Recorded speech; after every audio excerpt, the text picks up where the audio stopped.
Mesdames et messieurs, bonsoir. Merci de nous rejoindre sur l'échiquier international qui met le cap aujourd'hui sur la Russie. Aujourd'hui, a commencé le vote pour les présidentielles. Poutine remet sa candidature en jeu et brigue un 5e mandat. Ces élections très peu médiatisées par les mainstream occidentaux laissent deviner le reste. Nous reviendrons ce soir donc sur les enjeux de ces présidentielles qui s'étaleront sur 3 jours et aussi sur le profil du président candidat Vladimir Poutine. En quoi ces élections sont importantes et surtout constituent-elles réellement une menace pour certains sur fond de guerre en Ukraine? Tout de suite, les développements.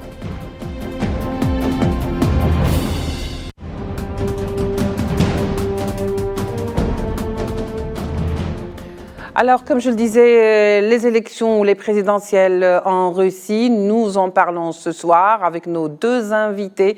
Dimitri de Koshko, journaliste français, est avec nous en direct depuis Skype, depuis Paris par Skype. Monsieur Dimitri de Koshko, bonsoir. Bonsoir à tout le monde. Et bien sûr, nous recevons dans un petit moment Dimitri Babitch, journaliste spécialiste de la politique russe et analyste politique. Tout de suite, nous entamons le débat.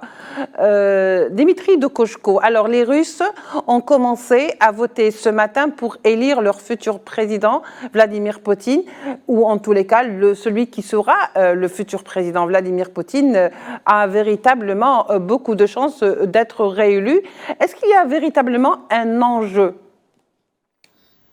Alors, il y a 4 candidats en tout. Alors, c'est vrai que, a priori, le suspense n'est pas effroyable. Évidemment que Poutine a toutes les chances de l'emporter et les autres candidats le savent bien dans une certaine mesure. Oui, il y a un enjeu, c'est, je dirais, quel est le soutien que va avoir Poutine dans ces élections.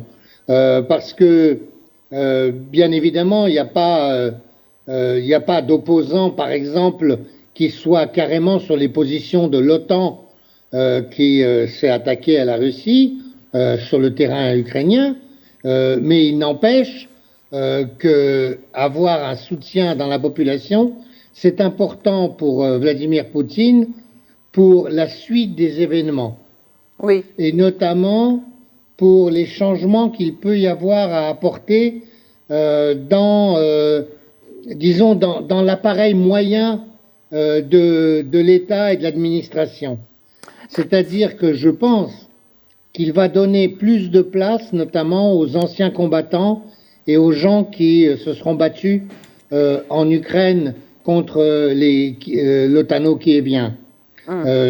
C'est parce que la menace contre la Russie, pour la Russie, elle vient évidemment de l'agression extérieure, et c'est pour ça que les gens vont voter pour Poutine. C'est que contrairement à ce que laissent entendre les médias de grand chemin dans nos pays occidentaux, ce qui est perçu en Russie, c'est que la patrie est en danger. La Russie est en danger.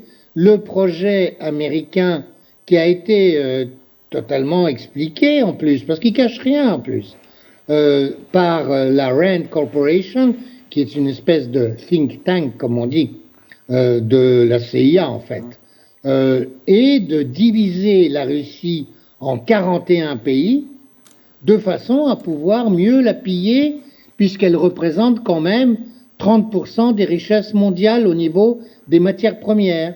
Oui. Et comme disait Condoleezza Rice, la secrétaire d'État américaine, eh bien, la Russie, c'est 15% des terres immergées, c'est 2,5% de la population mondiale, et c'est 30% des richesses. Oui. Alors, dit Condoleezza Rice, c'est un grand problème. Alors, on se demande pour qui c'est un problème. C'est sans doute pas un problème pour la Russie, en tout cas. Oui, absolument. Mais c'est un problème pour les États-Unis, qui, n'oubliez pas quand même, voyez ce qu'ils ont fait avec les Indiens natifs des territoires que sont aujourd'hui les États-Unis. Eh bien, ils voudraient faire la même chose avec la Russie. Oui. Donc, c'est de ce point de vue-là que la population ressent bien que la patrie est en danger et que le plus apte à la défendre, c'est quand même Vladimir Poutine qui, en lançant son opération militaire spéciale, ne l'oubliez pas, a sauvé les habitants du Donbass d'une opération On va y venir. qui était en fait prévue par l'OTAN pour faire un peu ce qui se passe aujourd'hui à Gaza. Justement, on va y venir, Monsieur Dimitri Dokochko. Je vous propose ensemble de voir ce sujet signé Souhila Akilal et Tina Makassi plutôt, Tinina Makassi, et on revient vers le débat. Les quelques 112 millions d'électeurs russes se rendent aux urnes depuis ce vendredi matin et jusqu'à dimanche. En effet, 6 week-ends de scrutin présidentiel en Fédération de Russie. Ils sont 4 candidats en lice pour devenir le nouveau patron du Kremlin durant les 6 prochaines années. Parmi les prétendants à la magistrature suprême du pays, le président sortant, Vladimir Poutine, dont la candidature est possible suite au référendum constitutionnel de 2020. Les enjeux internes de ce scrutin, qui fait couler beaucoup d'encre dans la presse occidentale depuis plusieurs mois déjà, sont identiques à ceux qui se dérouleraient dans n'importe quel pays du monde, à savoir les questions socio-économiques ou encore le taux de participation. Cela dit, il semble que l'enjeu central de cette élection soit avant tout international. Sous forme de bras de fer entre d'un côté le bloc des pays désirant des réformes des relations internationales et de l'autre l'Occident qui semble enlisé dans une série de crises et de contradictions majeures, notamment le génocide à Gaza. Depuis février 2022 et le début de l'opération spéciale russe en Ukraine, l'Occident s'est fait le porte-voix de la paix, mais son silence depuis le 7 octobre face au génocide du peuple palestinien démontre encore une fois cette fracture entre le Nord et le Sud. Et la Russie, pays des BRICS, depuis longtemps a choisi son camp. D'ailleurs, le profil des 4 candidats en lice pour cette présidentielle le démontre. En dépit de leur parcours et de leurs idéologies radicalement différentes les uns des autres, le nationaliste Leonid Slutsky, le communiste Nikolai Kharitonov, le néophyte en politique Vladislav Davonkov et le président sortant Vladimir Poutine. C'est donc ainsi une Russie résolument tournée vers de nouveaux rapports mondiaux qui se dessinent avec cette élection. Alors, je me tourne vers vous, Dimitri Babitch. Bonsoir. Bonsoir. Dimitri Babitch, alors dites-nous, alors qu'on pensait finalement que Vladimir Poutine était isolé, qu'il était un petit peu retiré, que de toute façon, ce qui s'est passé en Ukraine a eu presque ou un peu raison de ce président, surtout avec les sanctions européennes et occidentales. Aujourd'hui, Poutine revient, mais il revient en plus en force, avec un mandat qui pourrait encore durer 6 ans. Oui, vous avez totalement raison. Je dirais que la situation s'est tournée en faveur de Poutine il y a un an, parce que le début de l'opération n'était pas très bon pour la Russie.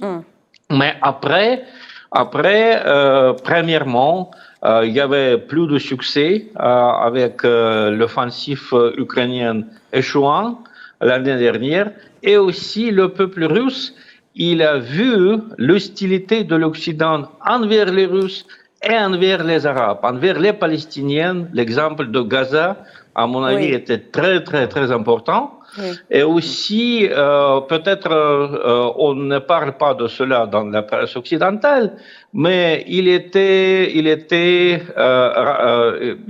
on a écrit même dans la presse occidentale que tous ces meurtres sur le territoire de la Russie, le meurtre de Daria Dugina, le meurtre des héros de Donbass, Arsène Pavlov et Mikhail Tostig, tout ça c'était fait par les services spéciaux ukrainiens. Ils ont admis cela ouvertement. Vous savez, on parle des histoires étranges autour de Poutine, ses ennemis qui sont morts, mais avec ces histoires, il y a beaucoup de brouillard. Il n'est pas clair qui était le criminel qui a tué tous ces gens. Mais les services spéciaux ukrainiens, ils ont admis ouvertement, à travers le New York Times, à travers l'Économiste, qu'il y avait cette machine de tuerie, machine de meurtre politique, qui opérait avec l'aide de CIA, des services spéciaux américains. Et donc ça faisait beaucoup d'impression sur les Russes. Et maintenant, la situation est totalement différente de celle qu'elle était il y a un an. Oui, Dimitri de Koshko. Alors, pour être clair, ces élections, les Russes en attendent certainement beaucoup, puisque ça a commencé depuis ce matin et que ça va durer jusqu'à dimanche. N'empêche que, de plus en plus, on voit des voix dissonantes en Occident qui disent que finalement, ce n'est un simulacre d'élection. Oui, mais ça, dès le début, ils allaient dire de toutes les façons que ça allait être un simulacre d'élection. Donc là, il n'y a pas de surprise de ce point de vue-là. Ce qui est important, si vous voulez, pour ces élections et pour la Russie, parce qu'à la limite, ce que va en dire l'Occident, de toutes les façons, c'est acquis d'avance.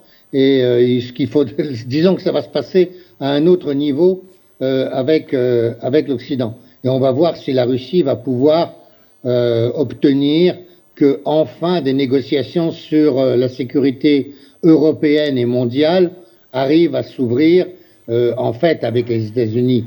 Ce que les États-Unis ont refusé et ont fait refuser à leurs vassaux européens, dont nous sommes malheureusement, quand la Russie l'a proposé en novembre et décembre 2021. C'est-à-dire qu'il y aurait eu une autre réponse que « allez vous faire voir, vous n'êtes qu'une pompe à essence et on ne veut même pas vous parler », il n'y aurait pas eu de guerre, il n'y aurait pas eu tous ces soldats otano qui est bien tués.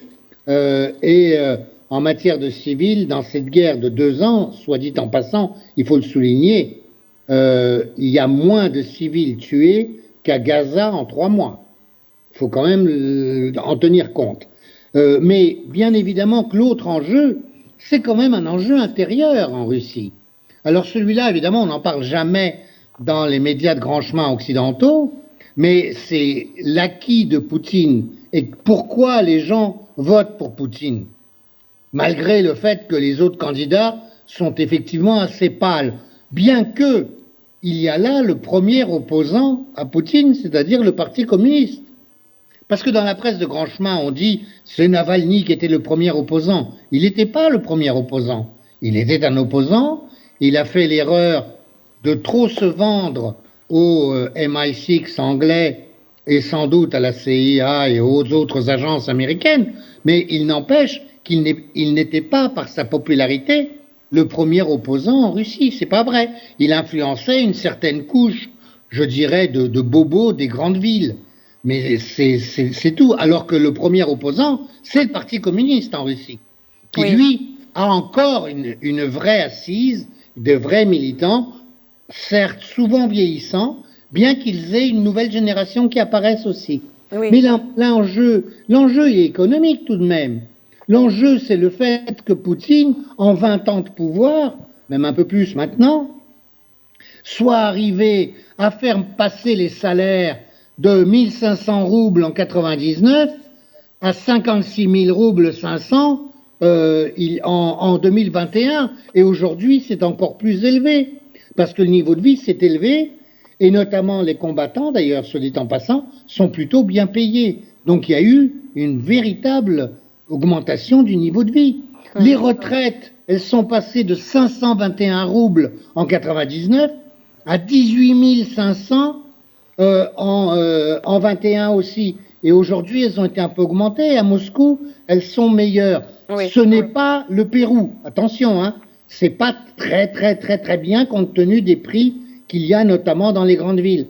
Il n'empêche que vous vous rendez compte de la différence. Oui. On peut parler du PIB qui a tous les défauts qu'on pourra prêter au PIB. Mais disons que si on parle du PIB en pouvoir d'achat par tête d'habitant, eh ben, il a été multiplié par 3, voire par 4 dans les 20 ans de pouvoir de Poutine. Et puis, la sécurité alimentaire, les Russes se rappellent encore que au début des années 90, il y avait des tickets d'alimentation tout de même. Oui. Ils se rappellent aussi que dans les années 90, ils mangeaient des cuisses de poulet absolument abjectes qu'on appelait les cuisses de Bush, du président Bush, du nom Bush, ironiquement. Maintenant, c'est fini. Les cuisses de bouche, il n'y en a plus. Et la Russie est un des premiers producteurs de denrées alimentaires. Regardez, l'URSS importait du blé. Aujourd'hui, la Russie est le premier exportateur ou le deuxième exportateur de céréales mondial. De même, l'industrie agroalimentaire, le même, les avions. Et la Russie a été, dans les années 90, forcée de liquider son industrie aéronautique, qui était pourtant pas mauvaise, hein, et qui arrivait à obtenir une certaine place sur le marché mondial.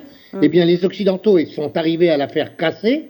Eh bien, elle est en train de se reconstituer, notamment grâce aux ce qu'on appelle sanctions des pays occidentaux. Ben justement. Donc, bien évidemment, évidemment que la population va soutenir un président qui a fait tout ça. Nous, on n'en a pas des présidents comme ça. Nous, l'énergie qui est beaucoup moins chère en Russie, nous, c'est le contraire. On paye 3 fois plus cher depuis que les Américains ont fait sauter le Nord Stream, le gazoduc du Nord. Oui. Très bien, Monsieur Dimitri Dokochko. Justement, ce sont ce qu'on appellerait tous les aspects qui pourraient être ou qui pourraient justifier une deuxième ou un 5e mandat pour Vladimir Poutine, qui a sorti ou qui représente un petit peu l'homme du salut, si on l'a bien compris, pour les Russes.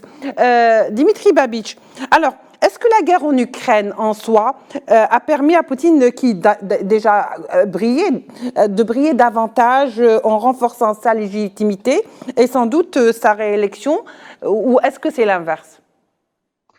Je crois que ce n'est pas si simple. On ne peut pas dire oui ou non en répondant à cette question. Parce que bien sûr, la guerre est une tragédie. Et voilà pourquoi cette élection est tellement importante. Et malgré les articles dans la presse occidentale que voilà, on connaît les résultats, pourquoi on fait tant de bruit, mais quand même la presse occidentale en parle tant beaucoup, et la presse russe en parle, et aussi les Ukrainiennes. Vous savez, l'armée ukrainienne, on a lancé plusieurs attaques justement avant cette élection. Pourquoi tous ces mouvements? Parce que c'est important. On se pose parce que c'est un plébiscite sur la guerre. Si vous êtes tellement opposé à la guerre, si vous ne voulez pas, si vous ne souhaitez pas la victoire de Russie, vous pouvez voter contre Poutine pour n'importe quel autre candidat. Il y a cette manœuvre, M. Navalny l'a proposé. Avant sa mort, il a dit: si vous voulez nuire à Poutine, votez à n'importe quelle autre personne. Oui. Et donc, l'attitude des Russes à la guerre.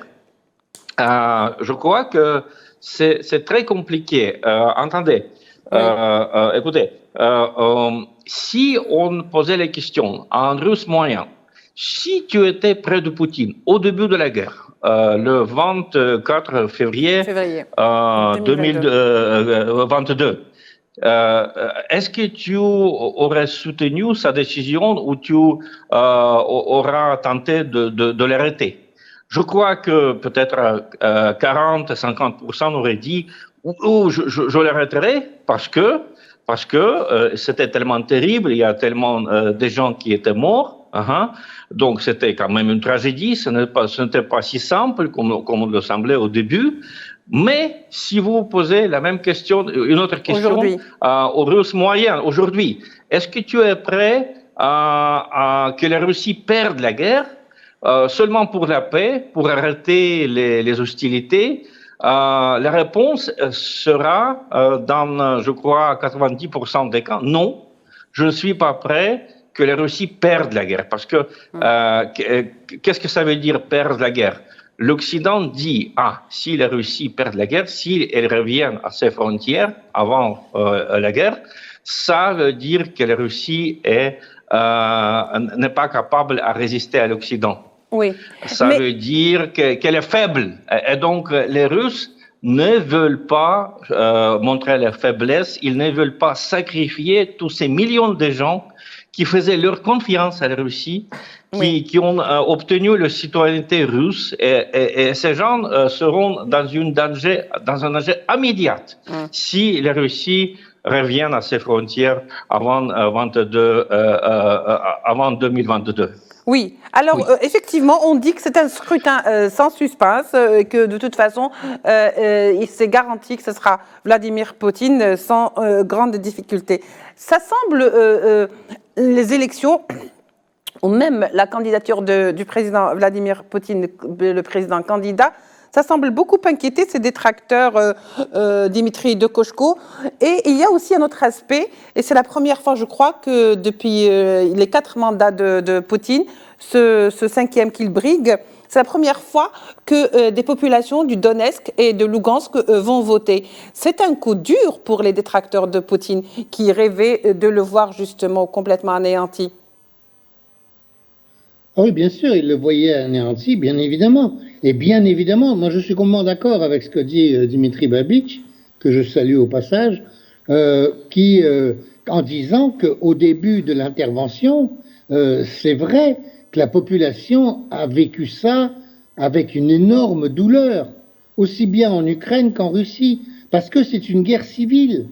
C'est une guerre civile, c'est le même peuple, et malheureusement, compte tenu de la mainmise des propagandistes et d'une idéologie qui s'est réclamée dans une certaine mesure d'un nationalisme qui portait avec lui tout l'héritage du nazisme allemand, eh bien, il n'a plus été possible pour la Russie de tolérer ce qui se passait depuis 2014, c'est-à-dire des bombardements, des attaques incessantes contre les populations de l'Est de l'Ukraine, le Donbass, qu'on appelle le Donbass, qui, ne l'oubliez pas, étaient des provinces russes qui ont été annexées à l'Ukraine par les bolcheviks au moment de la révolution et de la guerre civile.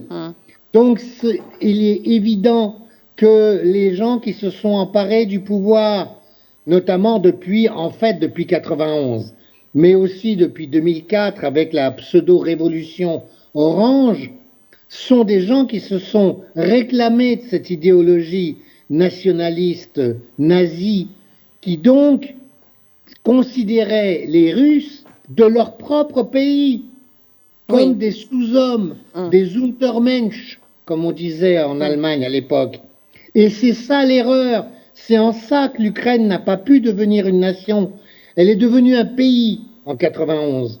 Elle n'a pas pu devenir une nation parce qu'une partie qui s'est emparée du pouvoir avec l'aide des Occidentaux a voulu rejeter l'autre partie de la population qui en plus détenait les plus grandes richesses du pays, c'est-à-dire les mines et l'industrie.